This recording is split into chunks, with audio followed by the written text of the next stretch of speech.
عبد الرحمان صاحب ملتان سے پوچھتے ہیں، میں صبح اٹھ کر جب واش روم جاتا ہوں جو جسم پر وائٹ نشان ہوتا ہے، جبکہ رات کو مجھے اس قسم کا خواب بھی نہیں آیا ہوتا، کیا یہ احتلام ہی ہے؟ جبکہ احتلام تو شہوت سے ہی آتا ہے۔ میری عمر 13 سال ہے، تو جب میں نہانے کا کہتا ہوں تو امی کہتی ہیں بیٹا ابھی کل ہی تو نہائے ہو، تو میں کھل کر بیان بھی نہیں کر پاتا۔ رہنمائی فرمائیے۔ امی کو بولے امی مجھے بس شوق ہے نہانے کا، اس میں یہ کہ کل نہائے ہو، تو بہت سے لوگ روزانہ نہاتے ہیں، تو آپ امی کو بولتے ہیں میرا دل چاہتا ہے میں روزانہ نہایا کروں، صبح صبح صاف ستھرا ہو کے فریش ہو جاتا ہوں، تو اتنی کلیئر بات کرنے کی کیا ضرورت ہے امی کے سامنے۔ باقی غسل جو فرض ہوتا ہے، اگر آپ نے واقعی نشان دیکھا ہے تو رات آپ سوئے تھے تو کپڑوں پر نشان نہیں تھا، اور صبح اٹھیں تو گندگی کا نشان ہے، ناپاکی کا نشان ہے، تو وہ احتلام ہی ہے پھر، کیونکہ بعض دفعہ خواب آتا ہے یاد نہیں ہوتا۔ تو یہ جو کم عمری میں جب احتلام شروع ہوتا ہے تو ایسا بہت ہوتا ہے، بہت زیادہ نائٹ فال ہوتا ہے، تو اس میں پتہ ہی نہیں چلتا،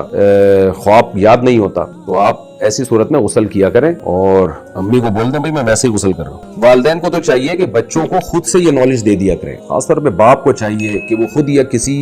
کے ذمے لگائے کہ بچوں کو جب بالغ ہونے کے قریب ہو، لڑکی ہو یا لڑکا ہو، دونوں کو کچھ مسائل بتا دیا کریں۔ بچے بہت کنفیوز ہوتے ہیں، وہ پریشان ہوتے ہیں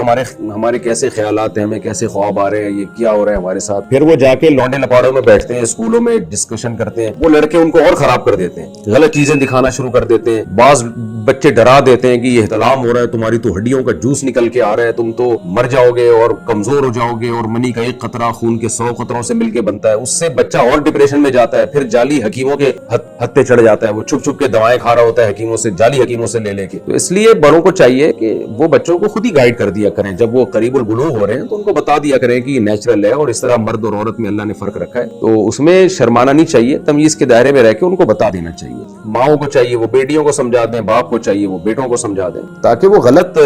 جگہوں سے نالج حاصل نہ کریں اور پھر برباد نہ ہو جائیں، وہ اپنی صحتوں کو بھی خراب کرتے ہیں، ڈپریشن میں بھی جاتے ہیں۔ جسمانی تعلق نہ رہنے سے نکاح پر اثر۔ لاہور سے کسی نے پوچھا اگر میاں بیوی کا آپس میں کوئی جسمانی تعلق نہ ہو تو کیا نکاح پہ کوئی فرق پڑے گا؟ نہیں، اس سے کوئی فرق نہیں پڑتا، جب تک شوہر طلاق نہیں دے گا نکاح ختم نہیں ہوگا۔ یا اگر شوہر جان بوجھ کر بیوی کا حق ہی ادا نہیں کرتا اور 4 مہینے سے زیادہ اس سے ریلیشن قائم نہیں کرتا، اور وہ بیوی بھی جوان ہے، اس کو گناہ کا خطرہ ہے، تو پھر